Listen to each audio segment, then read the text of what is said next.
Hello everyone, इंग्लिशचा paper संपलाय. याच्यानंतर फिजिक्सचा पेपर आहे आणि फिजिक्सच्या पेपरमध्ये मी तुम्हाला 100% मदत करणार आहे. प्रत्येक चॅप्टरचा फॉर्म्युला, काय इम्पॉर्टंट कन्सेप्ट आहे आणि कोणतं डेरिवेशन येण्याचे चान्सेस जास्त आहेत हे आपण डिस्कस करणार आहे. ठीक आहे.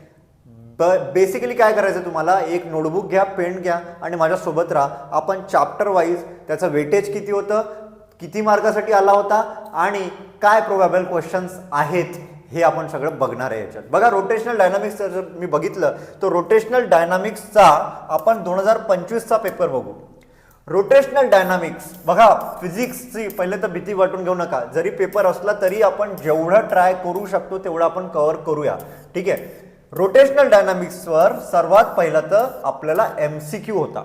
ठीक आहे. MCQ मध्ये बघा, इथे तुम्हाला MCQ मध्ये दिसेल इथे हा न्यूमरिकल MCQ होता. अँग्युलर स्पीड दिली होती, नंतर टॉर्क दिला होता अँड तुम्हाला त्याचं पॉवर रेटिंग काढायचं होतं. ठीक आहे. तो पॉवर रेटिंगसाठी काय काय करावं लागेल ते आपण म्हणजे ते सगळं मी सांगणार आहे. बेसिकली हा MCQ एक होता. त्याच्यानंतर 1 मार्कचा एक क्वेश्चन होता इथे, अँगल ऑफ बँकिंग, म्हणजे 2 मार्क्स झाले. नंतर law of conservation of angular momentum, तर हे 2 आणि 2 4 मार्क्स झाले. त्याच्यानंतर सेक्शन C मध्ये पण एक क्वेश्चन होता. हा तुम्हाला दिसतंय सगळं, rotating from rest, calculate work done during the first 4 रिव्होल्युशन्स. तर असा हा पेपर होता. हा 3 मार्क्स म्हणजे 4 आणि 3 7, तो 7 मार्क्सचा हा पूर्ण पेपर होता.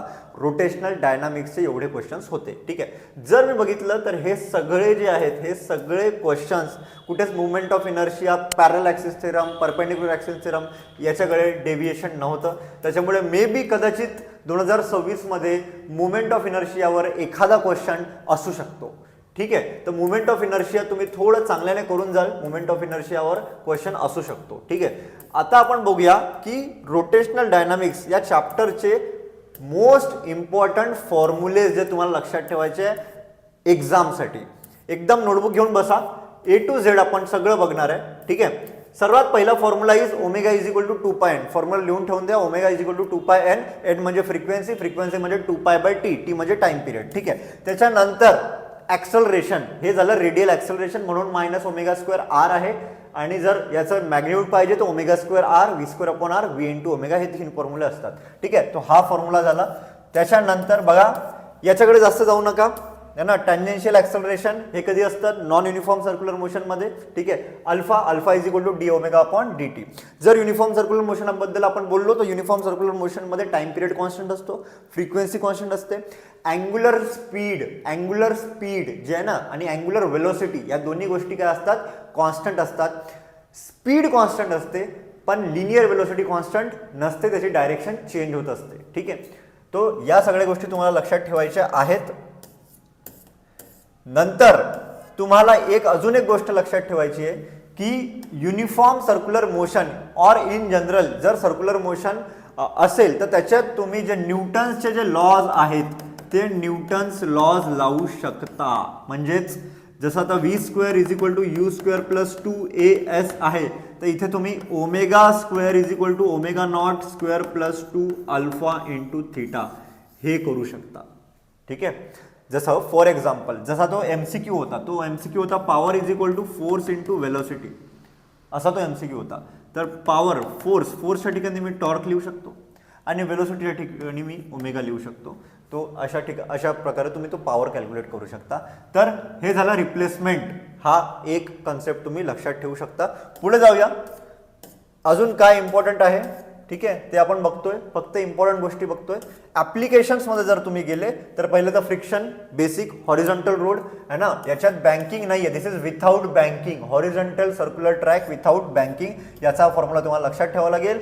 फॉर्म्युला जो आहे तो बेसिक हाच आहे की जे मॅक्सिमम सेफ स्पीड, हा वाला जो फॉर्म्युला आहे, मॅक्सिमम सेफ स्पीड, हा वाला फॉर्म्युला तुमच्यासाठी भरपूर इम्पॉर्टंट होऊन जाईल. मॅक्सिमम सेफ स्पीड हे कधी, when banking is not done, तेव्हाचा हा फॉर्म्युला आहे √μ/g. ठीक आहे. तो मॅक्सिमम सेफ स्पीडचा फॉर्म्युला आहे. ठीक आहे. याचं डेरिवेशन नाही केलं तरी चालेल. अगेन खूप बेसिक डेरिव्हेशन आहे, 2 मार्क्ससाठी तो तुम्हाला डेरिव्हेशनसाठी येऊ शकता. देन वेल ऑफ डेथ, हा पूर्ण कन्सेप्ट आहे. आपण कन्सेप्च्युअली जर बघितलं तर फ्रिक्शन 1 असते, फ्रिक्शन आणि वेट बॅलन्स करतं, आणि हा तुमचा फॉर्म्युला असतो मिनिमम सेफ स्पीडसाठी √RG/μs. ठीक आहे, तर हा फॉर्म्युला असतो, हे सगळं लक्षात ठेवायचं आहे. हा मेन फॉर्म्युला आहे. ठीक आहे. Next, vehicle on bank road. Bank road without friction जर असेल तर मग हा फॉर्म्युला आहे theta is equal to tan inverse of angle of बँकिंगचा जो फॉर्म्युला आहे याच्यावर क्वेश्चन विचारलेला आहे. Theta is equal to tan inverse of V²/RG. हा इम्पॉर्टंट फॉर्म्युला होऊन जातो तुमच्यासाठी.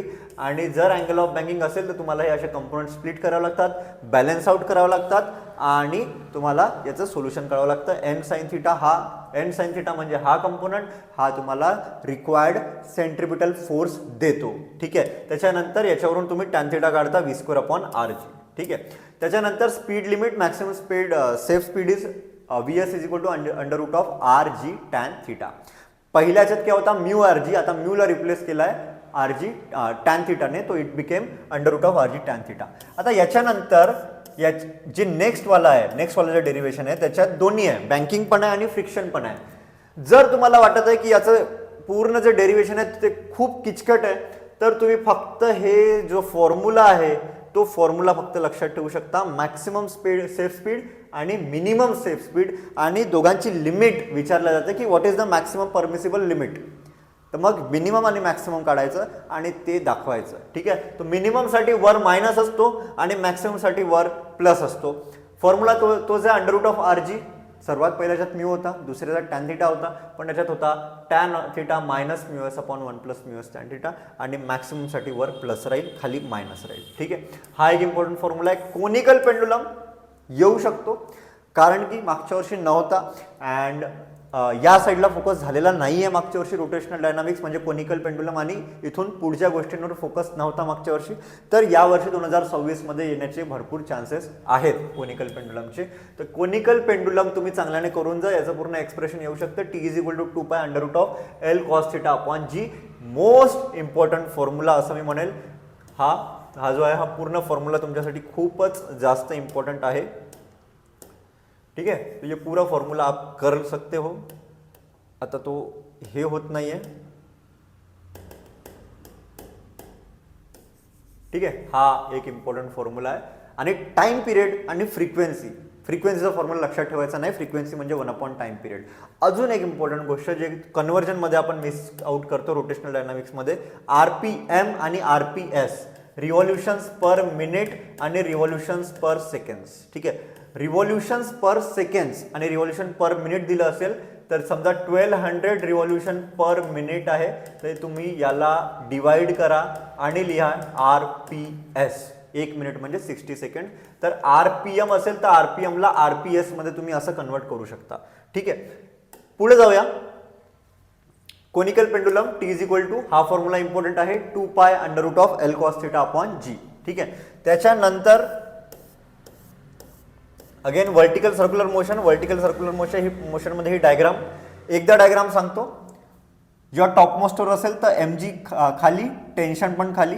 बॉटम मोस्टवर असेल तर mg खाली, टेन्शन वर.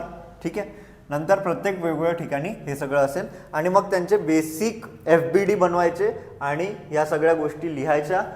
काय लक्षात ठेवायचं आहे जर तुम्ही विचारलं तर, minimum speed at different locations. जसं B म्हणजे √5RG, इथून अजून 2 कमी करून टाका. इथे जे असेल VD √3RG, अजून 2 कमी करा. टॉप मोस्टवर √RG असेल. ठीक आहे. टॉप मोस्टवर कुठे गेलं, हा लोअर मोस्ट, आणि मास टाईट वर रॉड, हे रॉडचं आहे.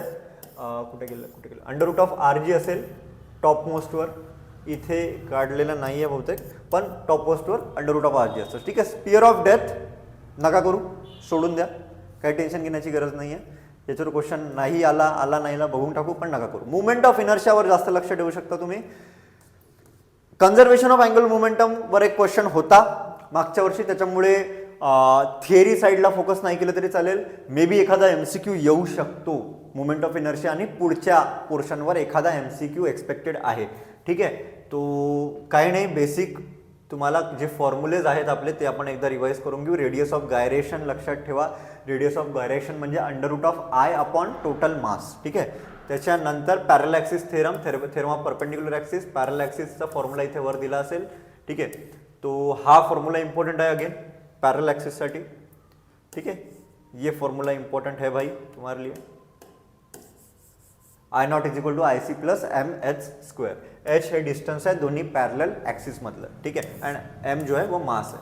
परपेंडिकुलर एक्सिस मतलब this is equal to this plus this. I Z is equal to I X plus I Y. ठीक आहे, हे लक्षात ठेवू शकता तुम्ही. अँग्युलर मोमेंटम याच्यावर क्वेश्चन आला होता, त्याच्यामुळे डेरिवेशन सोडून द्या, मोस्टली करण्याची काही गरज नाही आहे. ठीक आहे. टॉर्क वर क्वेश्चन येऊ शकतो, तर हे डेरिवेशन चांगल्याने करून ठेवा.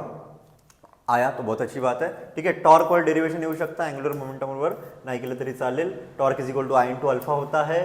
कंजर्वेशन ऑफ एंगुलर मोमेंटम तू लगा सकते हो. ऍप्लिकेशन्स याचे स्किप करा, काही गरज नाही वाचण्याची. ठीक आहे. त्याच्यानंतर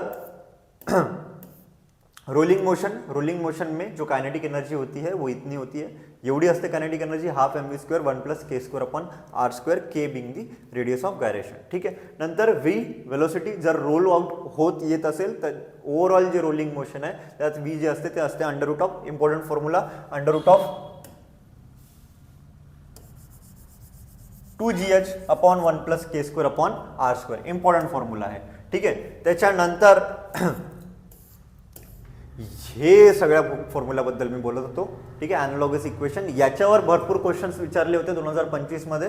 तर 2026 मध्ये एखादा समजा 1 किंवा 2 मार्क्ससाठी क्वेश्चन आला तर नक्कीच येईल. ठीक आहे. तो हा सगळा तुमचा चॅप्टर आहे. बेसिक फॉर्म्युले इथे दिलेले आहे, त्याच्यामुळे टेन्शन घ्यायची गरज नाहीये. बघा, पॉवरचा फॉर्म्युला दिला होता आणि याच्यावर न्यूमरिकल होतं, टॉर्क इंटू ओमेगा. ठीक आहे. सगळे फॉर्म्युले हे जसे तसे पाठ करून ठेवून द्या. ठीक आहे. तुम्हाला हेच फॉर्म्युला लक्षात असले पाहिजे. ये नाही रहा, हे नसलं तरी चालेल, पण जे डिस्क आहे, डिस्कमध्ये जे दोन्ही प्रकार आहेत, म्हणजे जे अलॉंग डायमीटर आणि along its own axis, M R square आणि हाफ एम आर स्क्वेअर. आणि जर हे झाली रिंग आणि जर डिस्क असेल तर त्याच्या अर्ध, हाफ, ते लक्षात ठेवू शकता तुम्ही. हॉलो स्पिअरमध्ये 2/3, सॉलिड स्पिअरमध्ये 2/5 एम आर स्क्वेअर. बाकी हा फॉर्म्युला लक्षात नाही ठेवला तरी चालेल. रॉड असेल तर एम एल स्क्वेअर बाय 12 आणि at one of its end असेल तर एम आर स्क्वेअर बाय 3. इथे चुकलं, एम एल स्क्वेअर बाय 3 असलं पाहिजे. नंतर ये भी, हा पण लक्षात नाही ठेवला तरी चालेल, यातलं पण लक्षात नाही ठेवलं तरी चालेल. फक्त सर्क्युलर कोन लक्षात ठेवून द्या, नाही ठेवलं तरी चालेल मित्रांनो, काहीच प्रॉब्लेम नाही आहे. ठीक आहे. हे सगळे तुमचे क्वेश्चन्स आहेत, MCQs आहेत. पहिले चॅप्टर थ्रू जसं मी गेलो तसं एकदा गो थ्रू करा. न्यूमरिकल्स करा म्हणजे फक्त वरवर बघा की कसं सॉल्व्ह केलेले आहेत. छोट्या छोट्या गोष्टी बघा, सॉल्व्ड एक्झाम्पल्स बघा. आणि थेरम्समध्ये मी हेच म्हणेल की थेरम्समध्ये जास्तीत जास्त भर जे आहे ते मोमेंट ऑफ इनर्शियाच्या कंझर्वेशन म्हणजे पॅरलल आणि परपेंडिक्युलर ॲक्सिस हे दोन्ही थेरम करून ठेवा. टॉर्कवरचं थेरम करून ठेवा. त्याच्यानंतर मी म्हणेल कोनिकल पेंडुलम चांगल्याने करून ठेवा. तर हे सगळं रोटेशनल डायनामिक्सचं इम्पॉर्टंट गोष्टी माझ्याकडून आहेत. Thank you so much.